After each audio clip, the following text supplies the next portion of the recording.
દેડિયાપાડા તાલુકાના કલતર ગામમાં 3 મહિના પહેલા બનેલો રસ્તો ધોવાયો. ધારાસભ્યની ગ્રાન્ટમાંથી બનેલા રસ્તામાં ગુણવત્તા જળવાઈ નથી, ગ્રામજનોએ કરી ફરિયાદ. ભરૂચ અને નર્મદામાં મનરેગા સહિતની યોજનાઓમાં બનેલા રસ્તાઓમાં મોટા પાયે ભ્રષ્ટાચાર થયો હોવાનું સામે આવી રહ્યું છે. નર્મદા જિલ્લાના દેડિયાપાડા તાલુકાના કલતર ગામના 3 મહિના પહેલા જ બનેલો રસ્તો ખખડધજ બની ગયો છે. રસ્તાની માંડ સુવિધા મળી હતી, પણ કોન્ટ્રાક્ટરે ઓછું મટીરીયલ વાપરીને રસ્તો બનાવી દેતા લોકોમાં રોષ ફેલાયો છે. દેડિયાપાડા તાલુકાના કલતર ગામમાં માત્ર 3 મહિના પહેલા બનાવવામાં આવેલો રસ્તો ધોવાઈ ગયો છે. આ કારણે ગામજનોમાં રોષ ફેલાયો છે. સ્થાનિકોએ રસ્તાના વિડીયો સોશિયલ મીડિયામાં મૂકીને આરોપ લગાવ્યા છે કે કોન્ટ્રાક્ટરે રસ્તામાં સળિયા નાખ્યા નથી, સિમેન્ટ પણ જરૂરિયાત મુજબ વાપરવામાં આવી નથી, ગુણવત્તા ન જાળવીને માત્ર વેટ ઉતારી રસ્તો બનાવ્યાનો દેખાવ કરી બિલો પાસ કરી લેવામાં આવ્યા છે. સંવાદદાતા મિનાઝ મલ્લિક, દીવ મિરર ન્યૂઝ, નર્મદા.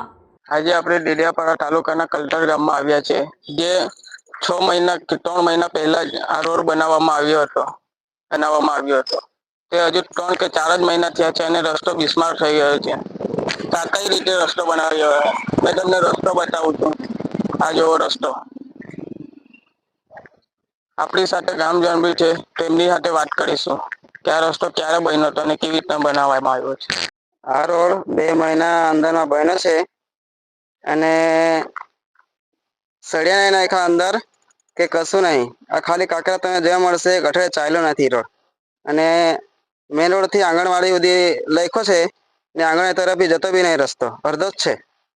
એટલે અમારે એ પૂછવું છે કે રોડ ક્યાં સુધી ગયો ને ક્યાંથી બનાવ્યો, કેટલો ફૂટ બનાવ્યો, તે બધું જાણવાનું છે અમારે. કોની ગ્રાન્ટમાંથી બનાવવામાં આવ્યો? ધારાસભ્યની ગ્રાન્ટમાંથી. તમારું નામ?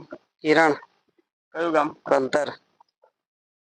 દીવ મિરર ન્યૂઝ આખા ગુજરાતમાં ફેલાયેલી એક એવી ન્યૂઝ ચેનલ કે જે ખૂણે ખૂણેથી લોકોને મનની વાત, અલગ અલગ પ્રકારના સમાચારો દર્શકો સુધી પહોંચાડતા હોય છે. એટલે આ દીવ મિરર ન્યૂઝ ચેનલને હું ખૂબ ખૂબ અભિનંદન આપું છું, ખૂબ ખૂબ શુભેચ્છાઓ પાઠવું છું અને આપ સૌને કહું છું કે આ ચેનલને તમે લોકો સબસ્ક્રાઈબ કરો અને શેર કરો. આપણા ગુજરાતને અને આપણી ગુજરાતી ભાષાને આગળ વધારો. જય જય ગરવી ગુજરાત.